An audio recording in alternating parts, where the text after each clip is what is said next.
This is Group 5's Chemistry Final Project. I'm Mary. The other presenters are Melia, Bryan, Jesse, Tasnuva, and Aden. Functional groups and properties of insulin and amlodipine besylate. Insulin is a protein, so it is made up of peptide chains. It is formed from 2 amino acid chains, an A chain, consisting of 21 various amino acids, and a B chain, consisting of 30 various amino acids, shown in the diagram on the right. This totals 51 amino acids in both chains.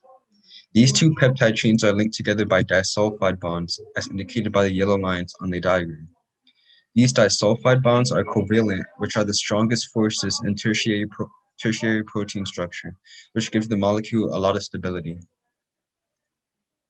Let's jump into the molecular and chemical specifics of insulin. Insulin itself is a complex molecule and varies from species to species. So today we'll be focusing on human insulin. Human insulin has a molecular formula of C257H383 N65 O77 and S60 and S6, and it has a molecular mass of 5808, which makes it a pretty big molecule. On the diagram on the right, we have a close-up of the structure of a single amino acid, which is the building block of these insulin molecules. It is formed from a single carbon atom bonded to an amine group, as indicated by the blue box on the left. A carboxyl group, as indicated on the green box on the right, a hydrogen atom, as indicated on the pink box on the top, and a variable R group. This variable R group determines what kind of amino acid it is. For example, if that R group was replaced with a H hydrogen atom, the whole amino acid would be glycine. The hypertension-based medication we chose was amlodipine besylate. It is used to treat chest pain and high blood pressure. Amlodipine is a calcium channel blocker, which means it blocks the absorption of calcium by blood vessels, which then relaxes the blood vessels and arteries, meaning the heart doesn't have to pump as hard. Now into the functional groups of amlodipine. The functional groups are dihydropyridine, monochlorobenzene, ethyl ester, and methyl ester. And its full classification is pretty long, and it stands at 2,2-ammo ethoxy methyl, 4,2-chlorophenyl, 6-methyl, 1,4-dihydropyridine, and 3,5-dicarboxylate. And here are other physical and chemical properties of amlodipine. So I will be going over the associated organic reactions with each of the substances that were previously spoken about. So first we have insulin, which by itself is not beneficial to the body, but the reaction that it actually triggers is what helps the body function properly.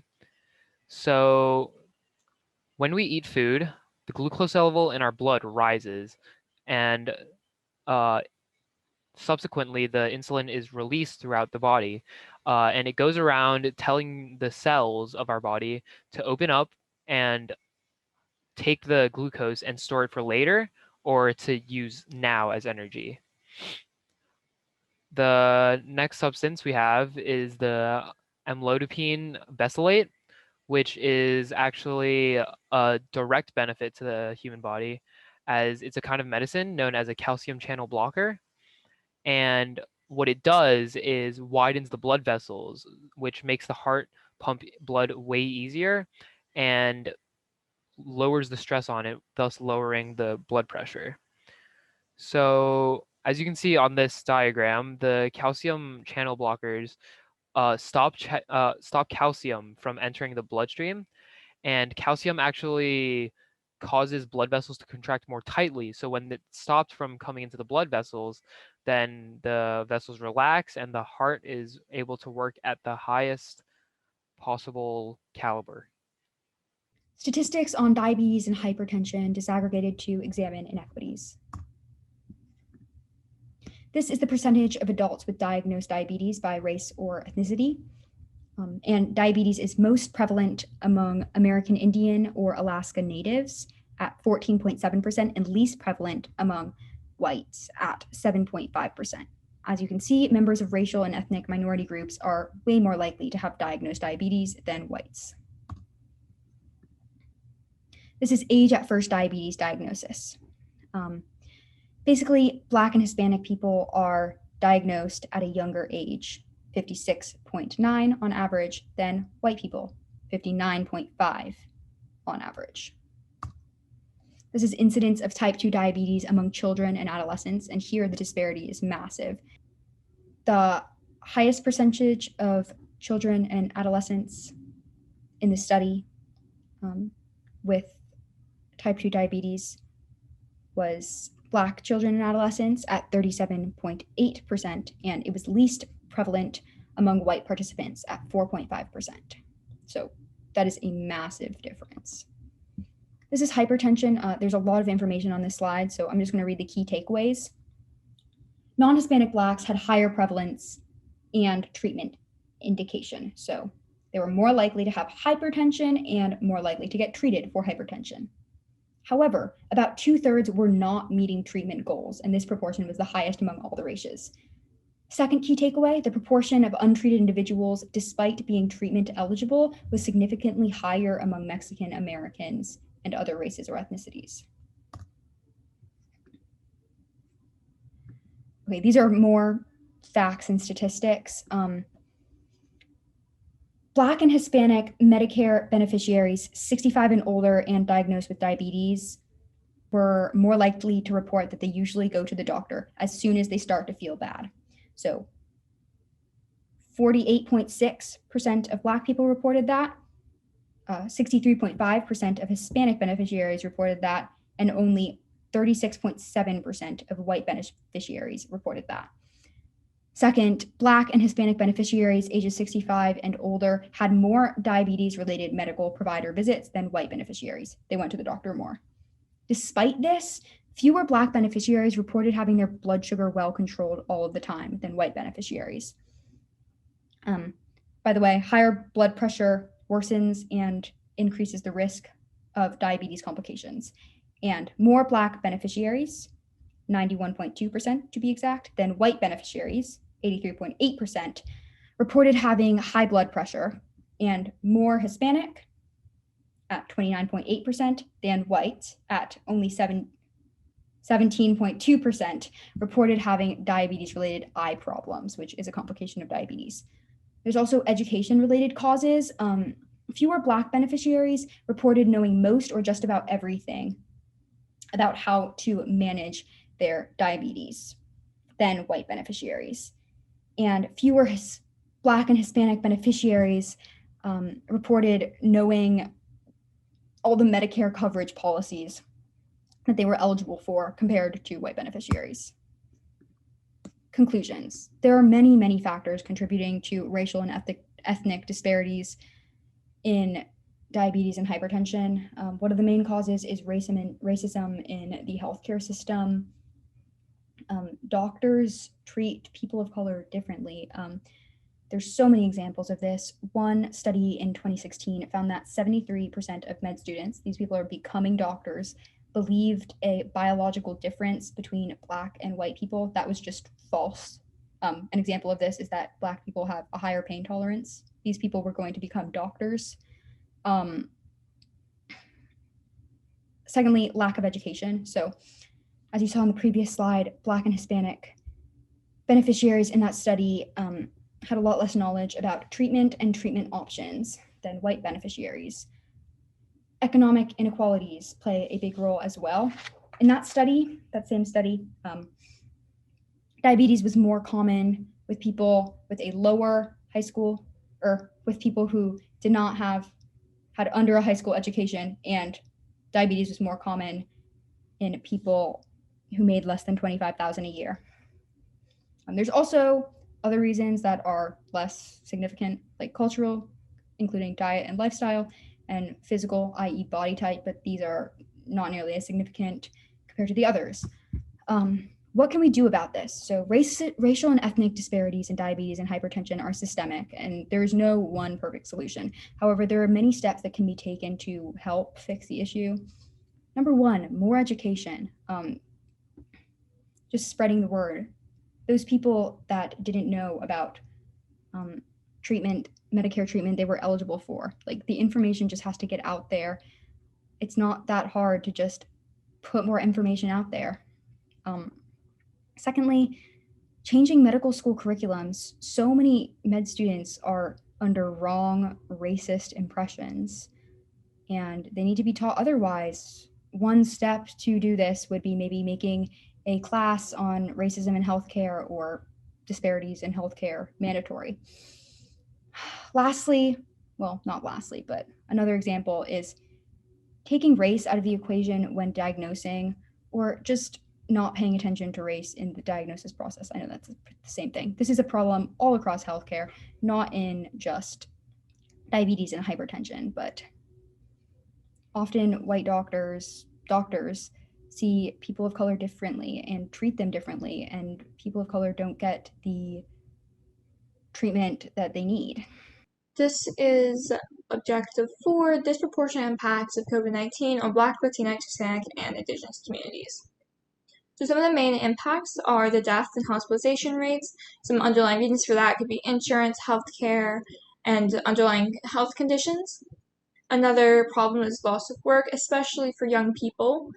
Education, financial aid forms have not been submitted for a lot of the members of these communities, as well as education is not meeting the needs of a lot of low-income families.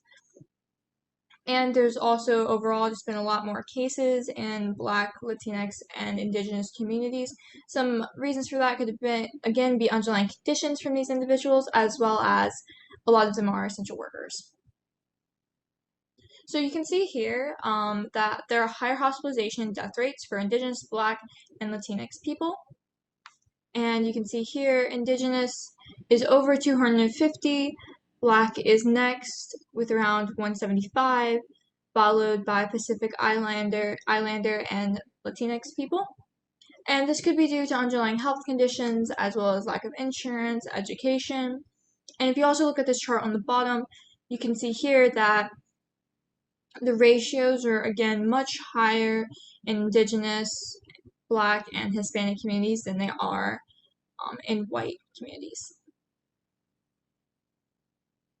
And again, talking about insurance, which Jesse will go into more later, we can see that Indigenous communities have the highest percentages of uninsured rates, followed by Hispanic and then Black people. So it could be something that could contribute to the death rate because, these people don't want to go and get help because they can't afford it. Again, there's also an impact of underlying health conditions. If you see here, in terms of obesity rates, we have Black and then Hispanic at the highest percentages. And obesity leads to a lot of other health problems and underlying conditions that increases hospitalization and death rates of COVID-19. For example, both hypertension and high blood pressure and diabetes are more common with obesity, and high blood pressure and diabetes leads to a higher risk for cardiovascular disease. Another issue is asthma in Black Americans. For many Black Americans, they're born with asthma because of a low birth weight, which could be because of the location where they're born in, because a lot of these neighborhoods are in very polluted areas. And again, because of the lack of education, many of these mothers are smoking while pregnant, leading to asthma in their children. And asthma makes COVID-19 easier to get as well as harder to fight off, often leading to worse cases and hospitalization.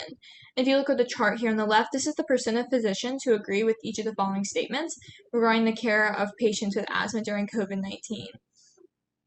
And you can see, at the highest agree percentage, was a little bit over 80%, is that Black asthma patients are more likely to die during COVID-19, followed by that Black asthma patients are the higher risk for COVID-19 infection. Another issue is lack of trust in healthcare. So according to surveys, many Black people do not trust their healthcare providers, which you can see here in terms of the 59% do believe that they can trust them, but the rest of those people do not.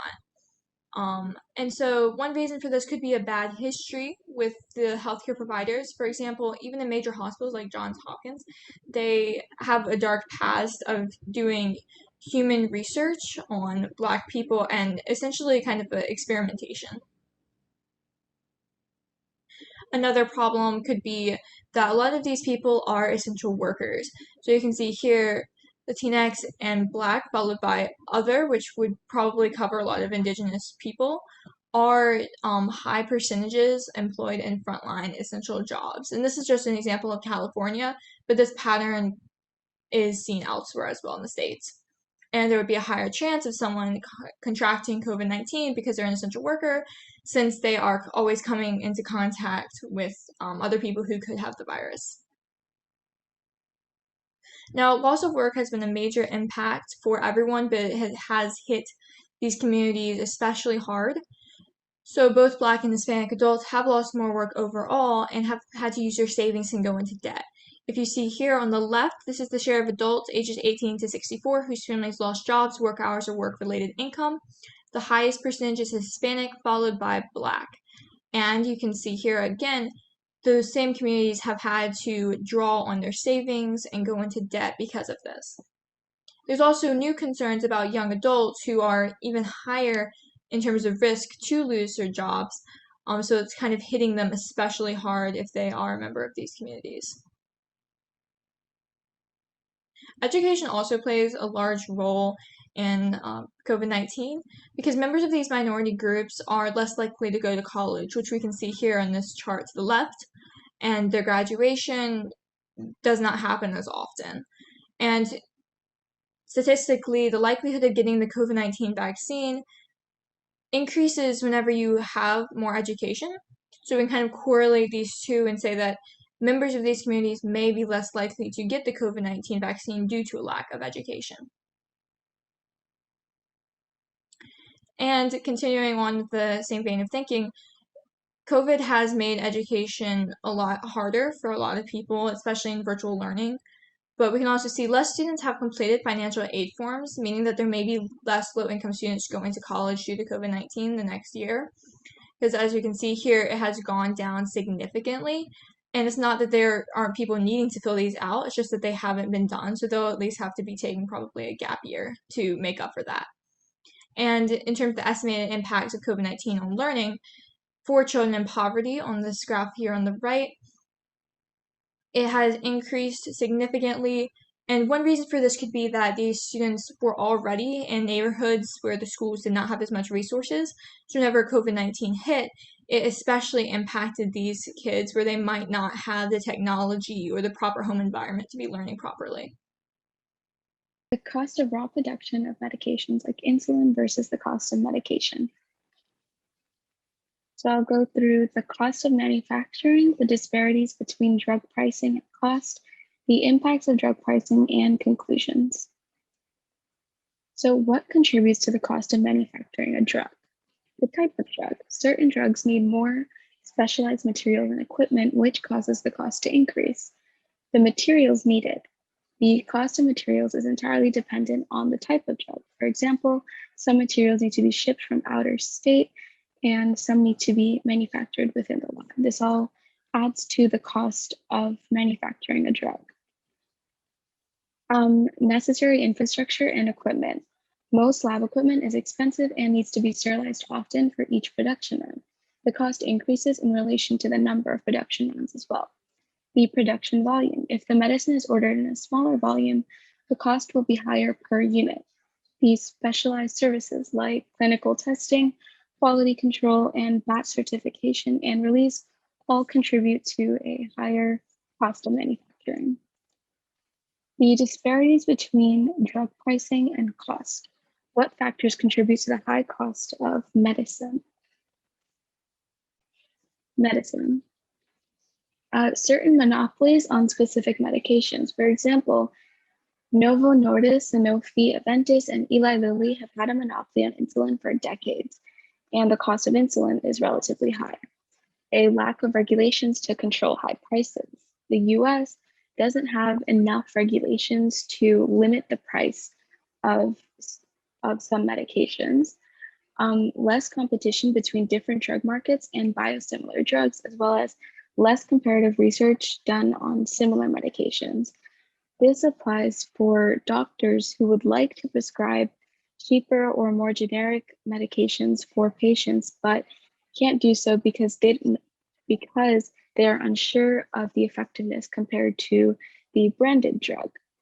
And less transparency in drug pricing also contributes to a higher cost. So this graph over here shows that only 10% of total prescriptions dispensed are made up of branded drugs, and yet they account for 80% of prescription spending, which goes to show how expensive these branded drugs have become. The impacts of drug pricing. So how does drug pricing impact different groups of people? On low-income communities, some insurance companies don't cover or barely cover the cost of certain medications, which increases their financial strain. This also applies to communities and people that are not poor enough that don't have a low enough income to qualify for Medicaid or aren't old enough to qualify for Medicare, because they will be paying for expensive medications basically out of pocket. Countries with more regulations on drug pricing often have lower prescription drug prices. So the US doesn't have many regulations on drug pricing and ends up having a lot more expensive prescription drug prices.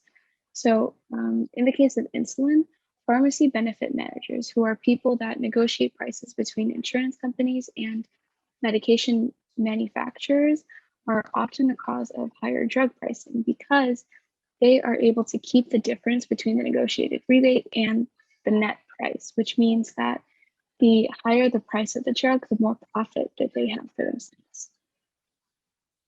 On this graph, we can see that countries like the UK and South Africa are charging more for their drugs when the generic price is significantly lower than what they are charging for it. This could be due to a lack of regulations, less transparency in the drug market, or monopolies on these medications. On this graph, we see that for those whose income is low enough to qualify for Medicaid and those who are old enough to qualify for Medicare, government health insurance has begun to cover more of their prescription spending. So as we can see, it's been increasing from 2000 to 2018, and it's projected to continue increasing. And this goes to show that the high cost of medication also puts a strain on the federal budget, not just individual incomes. Over here, we see that most countries put a cap on drug spending at around $800, whereas the US is an outlier and ends at around $1,000. So again, these are because of the lack of pricing regulations that the US has. It results in them having to pay more for prescription drugs than other countries around the world. Conclusion. So the type of drug, the type of materials needed, the equipment needed, and specialized services all contribute to a higher cost of medicine manufacturing. The disparities between the manufacturing cost and the prescription price are all caused by monopolies, a lack of pricing regulations, like in the US and the UK, and a lack of transparency in drug pricing. Expensive medication prices impact low-income communities, PBMs, and countries globally. Objective number 6, economic disparities contributing to inequities in healthcare and insurance access in relation to persons of color. According to a survey, Black and Hispanic families are far more likely to have no wealth relative to white families. No wealth refers to the status of having negative or zero wealth. Negative wealth occurs when the number of debt is more than the wealth a family has. We can already see how the roots of the problems are forming, as those who are born in disadvantaged families will face larger obstacles. An example is obtaining a good quality education.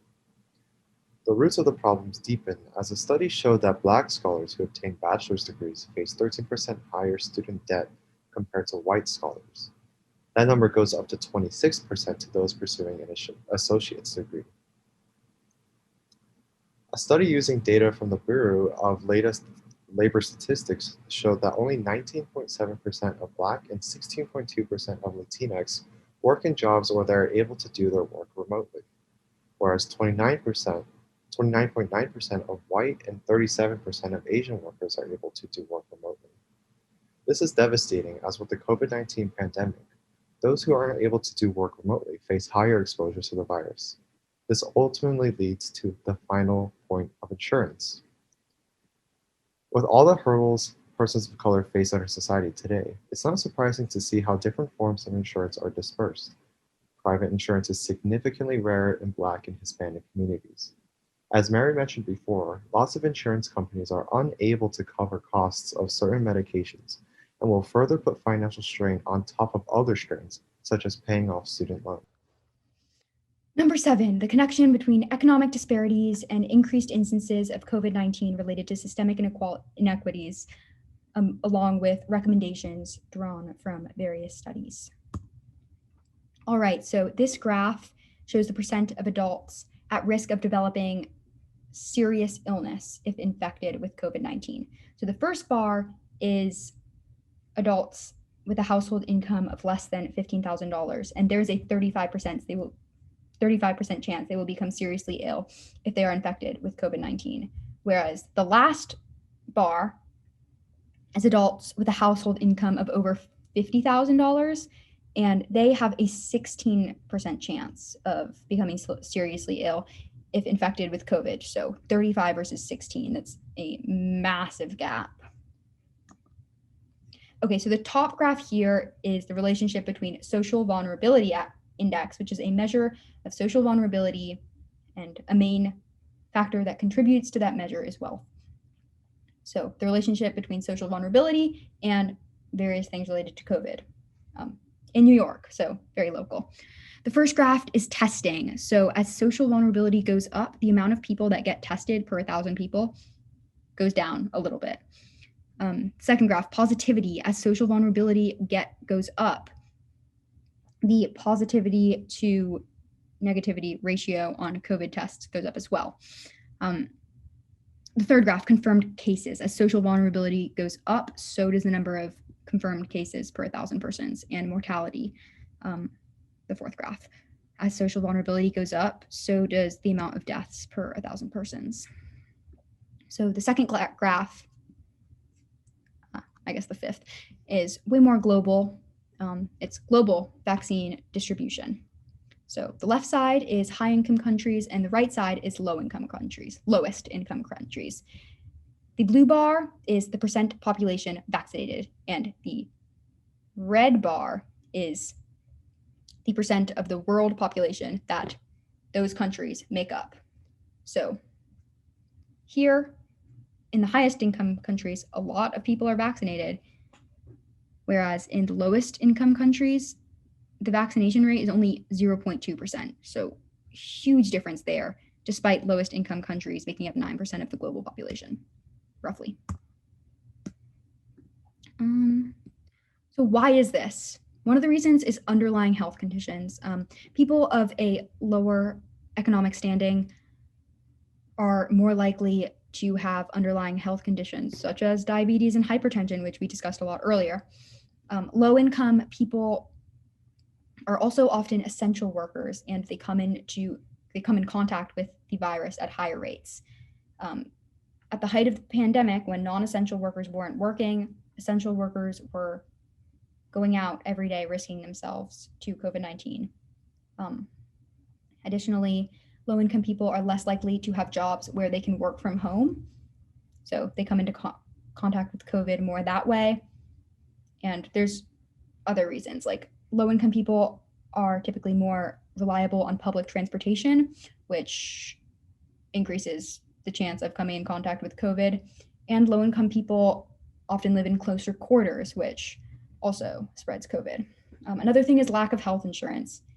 A lot of low-income people don't have health insurance, and if you don't have health insurance, even if you're suspicious you might have COVID, you might not seek help for economic reasons. Additionally, you might be refused help.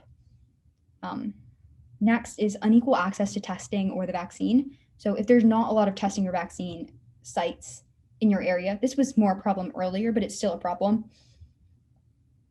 Or you don't have a car, you can't drive. It's less accessible to get tested or the vaccine. And some people who do want the vaccine don't have the time in the day to get it, and they want to get the vaccine, but they can't. Another thing is skepticism of the vaccine, which is another cause of COVID being worse. In general, COVID-19 exacerbated the systemic inequities that low-income people already faced. So, yeah.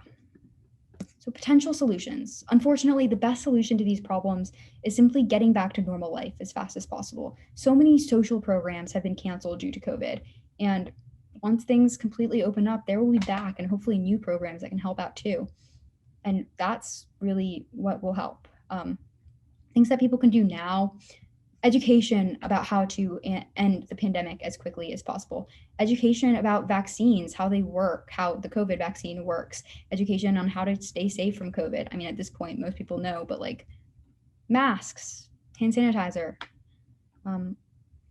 Second is a big one, government assistance. So economic assistance is great, as well as introducing new programs and starting old programs back up, because everything is starting to reopen. After the pandemic, government assistance, again, economic assistance and assistance through programs. So low-income people have been economically as well as physically affected disproportionately by COVID. They've lost their jobs at higher rates. And also the mental health of low-income people has gone down more significantly than the mental health of non-low-income people. So programs that involve that too. Also, children have been hit very hard.